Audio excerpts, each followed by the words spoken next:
Hello नमस्ते जी and welcome back to another video of MMA fight cast. Indian fight fans के लिए Dussehra morning हो गई है एकदम धमाकेदार, क्योंकि अंकल डैना वाइट ने बोला जो फाइट्स तुम्हें चाहिए वो देखने को मिलेगी और निकाल दिया दो banger matchups, Arman Tsarukyan versus Dan Hooker और Belal Muhammad versus Ian Gary.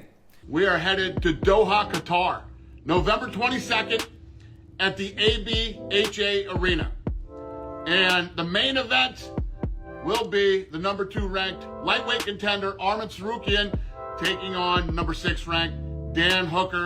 And as you know, Arman won 9 of his last 10 fights. He's got wins over Oliveira, Dariush. He's on a 4-fight win streak.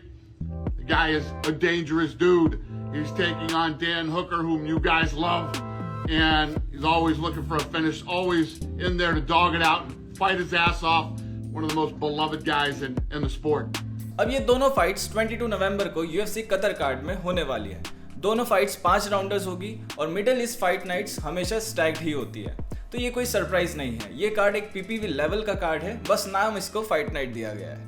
सबसे पहले hats off to अरमान, क्योंकि उसने lightweight division में अभी पूरा traffic jam लगा हुआ है, उसके बावजूद उसने ये फाइट एक्सेप्ट करी है। कोई भी फाइटर लाइटवेट डिवीजन में अभी फाइट लेना नहीं चाहता है, क्योंकि सबको यही लगता है कि अगर हार गए तो टाइटल का चांस चला जाएगा। लेकिन अरमान बोला स्क्रू इट, मैं तो फाइट करने वाला हूँ। और हुकर भी आ रहा है एक सॉलिड विन के बाद अगेंस्ट मैथ्यूस गैमरट। लेकिन यहाँ सीन थोड़ा सा अलग है। गैमरट एक स्मूथ रेसलर है जो फिनिश करना नहीं जानता है, लेकिन अरमान एक अलग लेवल का रेसलर है और उसका ग्राउंड एंड पाउंड भी बहुत ज्यादा एक्सप्लोसिव है।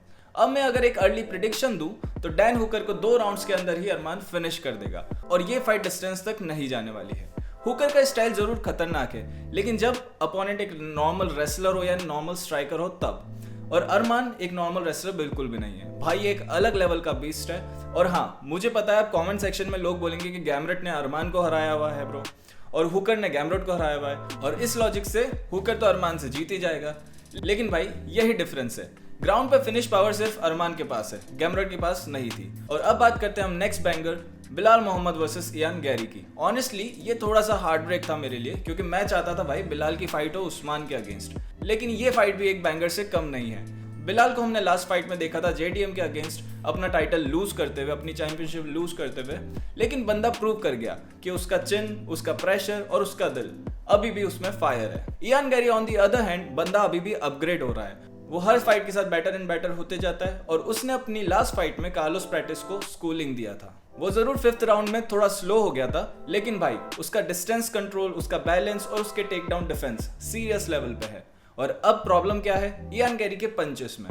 इयान गैरी के पंचेस का पावर जो है वो पॉपकॉर्न वाली पावर है, मतलब कि वो एक स्कैरी स्ट्राइकर बिल्कुल नहीं है। और बिलाल एक ऐसा फाइटर है जो बोलता है कि जितना मारना है मुझे मार लो, मैं डैमेज ले लूंगा, लेकिन मैं आगे बढ़ता रहूंगा और अंदर घुस के टेक डाउन करने का ट्राई करूंगा। अगर बिलाल उसको जमीन पे गिरा देगा या फिर टेक डाउन लेने में कामयाब हो जाता है तो गैरी के लिए एक प्रॉब्लम होने वाली है। लेकिन ये स्टाइलिस्टिक क्लैश देख के बहुत मजा आने वाला है। एक तरफ है लंबा रेंजी स्ट्राइकर और दूसरी तरफ है छोटा स्टॉकी रेसलर।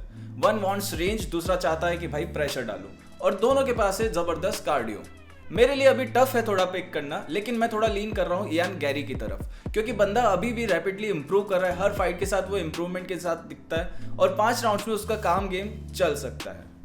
लेकिन अगर बिलाल आ जाता है बिल्डोजर मोड में और लास्ट जैसे जेडीएम के अगेंस्ट उसने जो परफॉर्मेंस दी थी वैसा ही परफॉर्मेंस देता है तो एक सरप्राइज भी दे सकता है।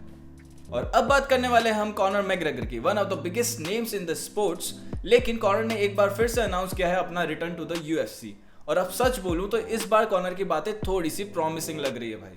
कॉनर से जब पूछा गया कि यार क्या उसका कोई प्लान है यूएफसी रिटर्न का, तो उसने बड़ा कंपोज्ड जवाब दिया कि उसका परफेक्ट 3 फाइट प्लान अभी बाकी है। It's a done deal, signed, delivered. McGregor will compete in the White House for UFC's 200 for the America's 250th Did you talk birthday. to Dana about it? Dana's got to sign off, I would imagine, no? Me and Dana are in constant communications. We've done incredible business together. I'm the highest generating fighter of all time in the Ultimate Fighting Championship. 2 fight वो लड़ेगा UFC में और फिर 1 fight लड़ेगा बीकेएफसी में।